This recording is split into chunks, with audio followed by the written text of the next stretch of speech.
Pero sa walang budget para sa isang Manyosa property, mayroon pang mas murang pagpipilian.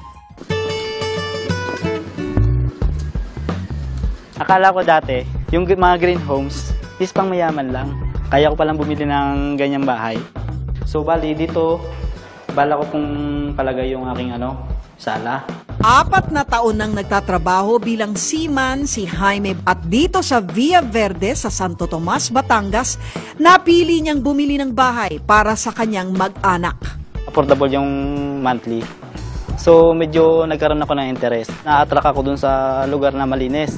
Tapos po yung nature niya, medyo mahangin tsaka mapuno. Sa loob ng 30 taon, mahigit 1 milyong piso ang huhulugan ni Jaime buwan-buwan para sa kanyang 34 square meter, 2-story house. Dito naman po yung yung master bedroom. Aabot ng 75% ang matitipid sa pagbili ng bahay dito kumpara sa presyo ng isang 34 square meters na condominium sa Maynila. Bukod sa malapit sa commercial area at posibleng pagtrabahuhan, isa sa nakapag-engganyo kay Jaime ang pagkakaroon nito ng kakaibang katangian. Nung nakita ko po, maganda po yung bahay.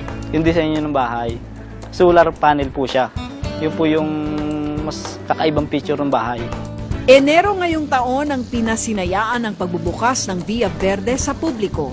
Ito ang kauna-unahang mass housing project na naglagay ng 500 watts na solar panel sa bawat unit nito. Ang pagpapatayo ng isang low-cost solar-powered community ang tugon ni Emma Imperial, presidente at CEO ng Imperial Homes, sa kakulangan sa pabahay at lumalalang climate change. I'm always going to Denmark. And Denmark's one of the cleanest city. In fact, right now, pasok na ang Denmark sa zero carbon. And nakita ko talaga yung mga daming bahay doon na puro mga solar, no? So sabi, bakit pa hindi pwede gawin to sa Pilipinas? Bagamat ilang kakilala ang humimok sa kanya na huwag ituloy ang plano, ginawa pa rin niya ito. Kaya naman laking tuwa niya nang ito ang maging kauna-unahang proyekto na ginawa na ng International Finance Corporation ng Excellent Design for Greater Efficiency o EDGE certification. Pero hindi lang daw solar panel ang bentahe ng Villa Verde. Ginagamit namin ng mga panels are cement boards. Yung dalawa palang factor na yon, pasok na ako sa grade. Meron din na nabibiling mga toilet bowl na mas konti ang tubig na ginagamit. Yung faucet natin sa kitchen, ang tubig, mas pakonti ang labas. Nilagay ko ngayon yun sa mga bahay, pasado na ako sa tubig. May mga bintana din sa magkabilang panig ng bahay para makapasok ang liwanag at magkaroon ng cross-ventilation ang hangin. Ngunit pinakamalaking puntos pa rin ang iginawad para sa pagkakaroon ng solar panels. Ang country natin has one of the highest electricity rate. Nararamdaman yun ng common tao, di ba? So, madali mo explain na pag ikaw pumasok sa ganitong solar-powered community, ang unang benepisyo mo, mas mababa ang electricity mo. Pero minsan, hindi pa rin nila naintindihan kung paano ba yan, ano ba yung solar.